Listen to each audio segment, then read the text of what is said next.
versus King. I think that's driving a lot of the interest in Creed 3. And you'll be pleased to know that both gentlemen come across fantastically in this movie. Now, there are a lot of actors turning into directors these days, a lot of them. And Michael B. Jordan, of course, is close friends with one of the best working today, Ryan Coogler. And it seems that Jordan has been paying attention because he makes his directorial debut here and he does an excellent job. He not only does like a totally professional job on Creed 3, but he shows some real creative flourishes too. Numerous times throughout this movie, I was like, "That's a real nice shot. I like what you did there." I mean, he didn't have to go that hard, but he did.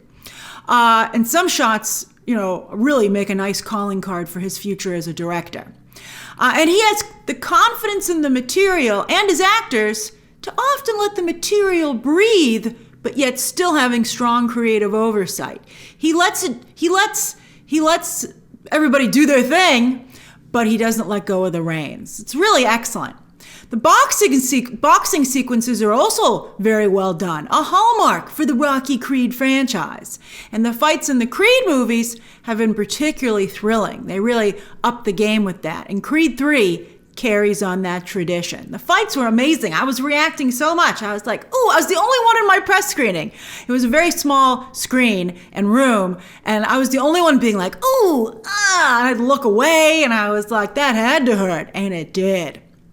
Well, obviously they weren't actually boxing, but they really sold me on the believability of the fights. It was amazing. I loved it. I had a front row seat to some impressive boxing matches. I don't even watch boxing, but I do really love the Rocky Creed movies. So yes, Michael B. Jordan has amazing directing instincts, but there's a but. Like with all talent initially finding their voice, he does make one bold swing that misses. Oh, it really missed. It missed so badly, I was surprised they kept it in the movie. Now, it's during the final big third act fight, and you will know this when you see it, because you'll be like, "What the heck?" And then you'll be like, "This was a mistake." Because I understand creatively what Michael B. Jordan was trying to do and say, he totally undercuts the fight and sucks all of the wind out of the energy out of the room, out of the theater. I'm surprised his producing team was like, Mikey, I appreciate you and I love what you've done for 99% of this movie, but this is a mistake. But unfortunately, it's in the movie. So, but I still really love the movie. That's the only problem with the movie. And at the same time, you have to respect that Michael B. Jordan tried. In that regard, he wanted to try and do something really interesting. And again, because he's new to directing, he didn't realize that it didn't work. Even when watching the cuts back, I'm surprised that he didn't. Maybe some of you will think it worked. I did not. But yeah, otherwise, fantastic film. A top-notch Rocky Creed entry. Amazing fights with plenty of heart, family support, and drama. Plus high stakes both professionally and personally. That's Rocky Creed in a nutshell. It's funny to see Michael B. Jordan, by the way, playing the T'Challa role to Jonathan Majors taking on his Killmonger role, right? Michael B. Jordan's MCU, calling card. And of course, Michael B. Jordan is a great actor, as always. But it's very hard to compete with Jonathan Majors, especially when Michael B. Jordan is playing a more straight-laced good guy role. He's held back a little bit, just by the role. Because Jonathan Majors is a tour de force. Wow. Like Killmonger, you can understand Damien's anger, and in many ways, it's totally justified. I really appreciated the moral quandary at the center of the film, and I'd be curious who you think's in the right. But I gotta tell you, while I think that Damien did not handle the situation, let's say, constructively, I feel he was the wronged party. I was like, I feel it's Damien. I think Damien is right here. But I really appreciated, they really created an interesting situation to deal with. And I thought they dealt with it well. Jonathan Majors, he just keeps getting better and better. What a year for him. This is going to be an amazing year. He has a tendency to mumble sometimes in his roles, but here he is crystal clear or they did a better job miking him. But something else that finally came into focus for me with him, I was like, who does he remind me of? He has a really cool quality. And you know who he reminds me of? Marlon Brando. This is fantastic. A lot of actors modeled themselves on big stars that have come before them to map out their own career paths. George Clooney copied Cary Grant. Robert Pattinson is copying Leonardo DiCaprio. Timothy Chalamet, Johnny Depp. Timothy Chalamet is like so close to single white mailing Johnny Depp, quite frankly. And then also Gal Gadot really tried to walk in the footsteps of Angelina Jolie before Wonder Woman 1984 just cut her off at the knees. And Angelina Jolie's sputtering a little bit too, to be fair. So anyway, Jonathan Majors should look for Brando-type roles going forward because he definitely has that very unique, distinct actorly quality. It's really good. He's phenomenal here. He will break your heart, but also terrify you. It's an amazing performance. There's so much going on beneath the surface with Damien, and only the best actors can convey that. I think the only other person I've seen this with this much depth in their facial acting and their eye acting is Meryl Streep. So that's pretty darn good for Jonathan Majors. Here's hoping he gets better writers and directors for Kang going forward. I don't know how much range Jonathan Majors has, but that's fine. That'll make him a star. Stars don't have range because people want to know what they're going to get. So I don't know if he's the kind of actor who can disappear into a role, but again, you know, if he's going to be a star, you don't want him to disappear into the role. But I saw a lot of Kang in this performance. I was like, oh, that's a little like Kang. That's interesting. And so I hope going forward, he's given better opportunities with Kang because he clearly has the ability. I'm excited for Loki season 2. Can't get here fast enough to wash Quantumania out of our mouths. So Majors is also, thanks to this and his upcoming awards contender, Magazine Dreams, which just debuted at Sundance a month or so ago, he is in peak physical condition. But for a nice change of pace, he's not all roided out either. He and Michael B. Jordan simply did the work at the gym, not only in building up their physiques, but learning some really fantastic fight choreography. As I said, the fights here are not only brutal, but fascinating to watch, giving you a real appreciation for the strategy of boxing. Loved that. I also really loved a lot of the pageantry around the fights, which were all really well done. As you know, the entrances of the fighters were also very well done. And Creed's LA house, oh, that's a nice house. I was like, very nice. I love that house. And it was very like decked out, like it was very Creed themed. He had like a common room downstairs that he had very nice display in. I was like, who's your interior decorator? They did a real nice job. Speaking of learning about boxing, Creed's tween deaf daughter, Amara, is very interested in following in her father's footsteps. Very interested. And a lot of Michael B. Jordan's scenes with young actress Mila Davis-Kent are both funny and touching. And with their scenes, you can see the franchise start to shift yet again. We started with Rocky, then we went to Creed, and I wonder if they're setting up the groundwork for Creed's daughter. And I gotta say, I'm open to this.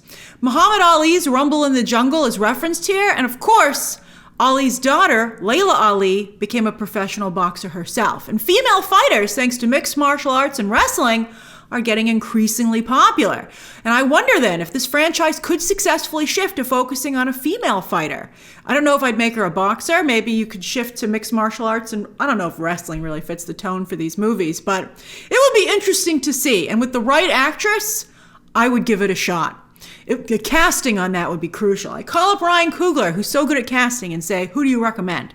Now, it's very rewarding to see the Rocky franchise continue to evolve because that not only would reflect or continue to reflect changes in Hollywood, but underscore how Rocky, a franchise about the underdog, has always been at the forefront of that change in Hollywood.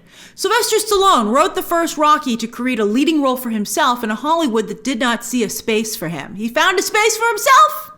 And the film went on, of course, to be, as I'm sure many of you know, maybe you don't, it was a huge box office success and a huge awards winner. Hugely, hugely successful. And Stallone, when he wrote it, again, was a nobody. So he couldn't sign a very good contract. And that's why he doesn't have any ownership in the franchise, which really annoys him to this day. But he got an amazing career out of it. He is a Hollywood icon, beloved by multiple generations of movie fans, and will go on to be loved forever unless he ruins it by continuing to have a bad attitude. But Rocky is a film that will last forever because it's that good. And it's created a franchise that has continued to be really good. Speaking of getting, launching careers, Ryan Coogler, he wanted to make a Rocky movie because he enjoyed watching the Rocky films with his dad, the original films, which is so wonderful. And because of his work on Creed, Coogler got the opportunity to go on and do Black Panther, which of course has been transformative. And he took Michael B. Jordan with him. And Creed 2's director, by the way, Stephen Caple Jr., is now directing the new Transformers movie and looks to be doing an excellent job as well. So that's really cool that Rocky is about the underdog and raising people up to the big leagues, both in front of, both in the story of the actual franchise, but then also off camera in terms of the actors and the directors. It's amazing. And the Rocky Creed movies have always been solid, if not outright strong at the box office. And as I said, really good with the awards, getting multiple nominations and wins. Now, Creed 3 is definitely on the smaller side when it comes to Creed Rocky movies, but it definitely keeps the quality of the franchise going. Rocky Creed is a franchise that could go on forever and continue to evolve, especially if it continues to be approached with such care and features such strong talent, again, in front of and behind the camera. I wish Stallone would embrace that he started all this instead of being upset that he doesn't have co-ownership. It's not our fault you squandered the rest of your money, Stallone, and you can't go back in time and rewrite deals, buddy. It can't be done. I think this franchise is bigger than Stallone at this point, but it's a shame that he's not still a part of it. Instead, Stallone has become one of the bitter characters in the Rocky Creed movies, and in his own franchise, the ones that we look at and say, if only you could find a way to move on. Because, what often punches you in the face? Reality.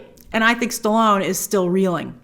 Creed, and again, I think his initial deal was very fair. I mean, how many people, even today, get to star in the movie that they wrote that's a huge film coming off of nothing? That's very unusual. And so that was Sylvester Stallone's reward, not co-ownership. And the reason Irwin Winkler has ownership and continues to is that he took a flyer on Stallone. He rolled the dice, and the bigger the risk, the bigger the reward. Creed 3 hits theaters exclusively March 3rd, next weekend, or this coming weekend, depending when you're watching this video. And it's on premium screens. It's taking Quantumania's premium screens, and I think making very good use of them. And it'll be on IMAX and Dolby. And I think because of the boxing sequences, it would be great to see on those screens. Really fantastic and with a crowd. But just like an actual boxing fight, it'd be fun to watch at home too. So you could see Creed 3 when it eventually gets to digital. This isn't a Universal movie, so it could take like a couple of months, but it'll get to digital eventually. And I would watch it at some point. I would just watch it at some point. I don't think you have to see it in a theater. And as I said, it is a smaller film. But I would watch it to see Michael B. Jordan's directing chops and Jonathan Majors' incredible performance. And also, if you like Rocky Creed movies, it's a great entry in a great franchise. Also, I wanted to mention Tessa Thompson. When I was going over my notes, I was like, Tessa Thompson, I've really enjoyed her in this franchise, in the Creed movies. And she's particularly good in these. But she's really been relegated at this point to the Adrian wife role from the later Rocky films, where Adrian's there, wisely supporting her husband, but, not a major character anymore. And Thompson's Bianca is a great person with great advice. I mean, Donnie's lucky to have her. But at this point, Creed 3 is more about Donnie and Damien, and also Donnie and his daughter, Amara. So that's my review of Creed 3. Again, hitting theaters March 3rd. Share your thoughts down below. Subscribe today. And of course, as always, you can check out some more videos right now.